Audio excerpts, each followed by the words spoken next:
Hello everyone, how are you doing? This is MD Tech here for another quick tutorial. In today's tutorial, I'm going to show you guys how to reset a forgotten Windows 11 password. So this should hopefully be a pretty straightforward process, guys. And without further ado, let's go ahead and jump right into it. First thing I recommend doing, guys, would be to go ahead and locate a Windows 11 ISO file. So if you need to go ahead and download that from the Microsoft website, I'll have a link in the description of the video. So if you guys need to go ahead and actually download the ISO file and burn it to a DVD or USB flash drive, and then you're going to go ahead and boot your computer off of it. So at this point, we're going to assume that you're already at that part of the video, and I'm just going to have, like, again, probably have a video card up in the video itself, as well as a link in the description here. And then you want to restart your computer and go to the boot menu.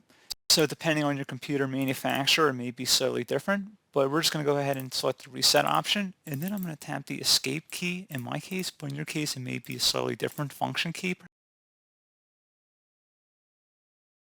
And then in the boot menu, I'm going to use my arrow keys to go down to the CD-ROM drive. If you use the USB flash drive, you'll select that option, and you're going to go ahead and hit enter, and then you're going to press any key to boot from the DVD.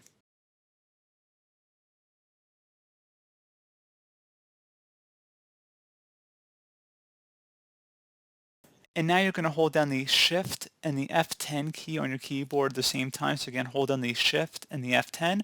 I'll have it up on the screen as well. So again, tap those two keys at the same time. And at this point, you want to go type in disk part, all one word, D-I-S-K, P-A-R-T. Go ahead and hit enter on your keyboard. Once you're done that, just give it a second here. It'll have a little blinking cursor for a moment. And then you want to type in list volume. Two words here, list volume. Go ahead and hit enter on your keyboard once you have it. And now you're going to go ahead and select the one Windows is installed on. Usually, if you don't know, it'll probably be the largest one. And this is in megabytes and gigabytes, by the way. So you see 69 gigabytes. Probably going to be our hard drive here compared to the other ones that are just in megabytes. So I'm going to select volume D in my case. So type in CD, space, and then whatever drive letter we're going to be going under. So in our case, it's a D drive. It might be different in your case again, so that will be variable. Then you're going to type a colon, so D colon. Now you want to hit enter. And now type exit, E-I-E-X-I-T. Go ahead and hit enter. And now we're going to go back and select our same drive letter we were working on before, which in my case again was the D drive, and then a colon. Go ahead and hit enter. Now we're going to type in CD space Windows.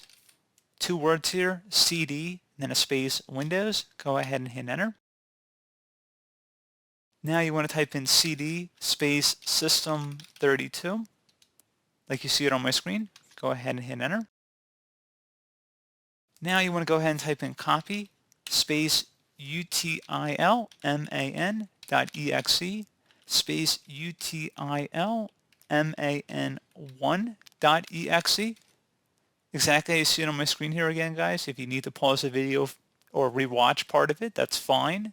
And then once you have it as you see it on my screen, go ahead and hit enter. Should say one file copied if you did it correctly. Next thing we're going to do is type in copy space cmd.exe space cmd1.exe. Go ahead and hit enter. Should also come back with one file copied.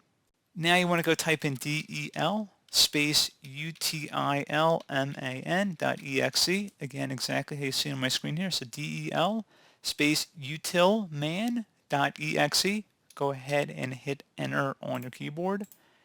And now we're going to go ahead and type in rename space cmd.exe space utilman.exe. Go ahead and hit enter. And then you want to just go ahead and type in exit. Go ahead and hit enter. And now at this point, close out of the Windows Setup Wizard here. Select yes to cancel the installation, and it should boot us back into Windows here.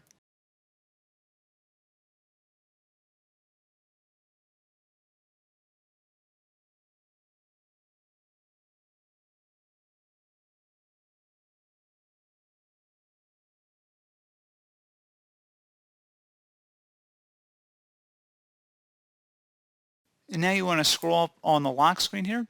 There should be a little accessibility icon. Just go ahead and left click on that. So now you would click on this little accessibility button down the bottom right. Unfortunately, for some reason I cannot explain, it is not working properly on my Windows 11 computer here. So this would normally be like the ease of access accessibility button, but it just has not worked right for me since I have installed the beta version of Windows 11 a couple months ago. It still doesn't work on my system, but I am going to go ahead and actually cut back to a Windows 10 password reset. All the steps are the same basically, and I'll just splice it in on this page and then we'll let the tutorial wrap up at that point. But again, this is pretty much, it's the exact same process. You'll type in exactly what I'm going to show on the screen. And I'm just going to go ahead and insert that to finish off the video here. Again, it's the same commands, just follow along with exactly what I show on the screen, and you guys should be good to go. And instead of it being a circle icon like the video is going to show on Windows 10, you're going to select this little person icon. That's a little accessibility icon down here.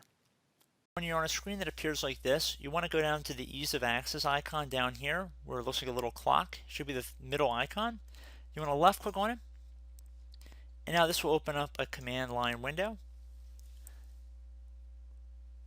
And now you want to type in control space user passwords 2, and then once you're done doing that, you want to hit enter.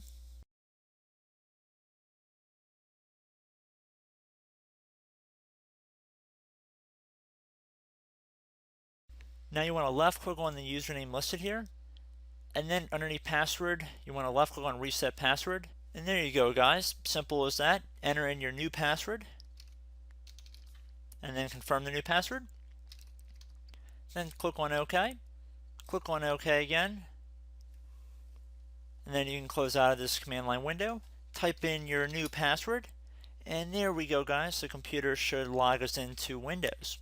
So I should note, if you are not using a local account and you're using a Microsoft account, instead of doing what we showed in this tutorial, a little bit of a modification, you want to type into the command line window when we're back in the troubleshooting view, you want to type in net user administrator active.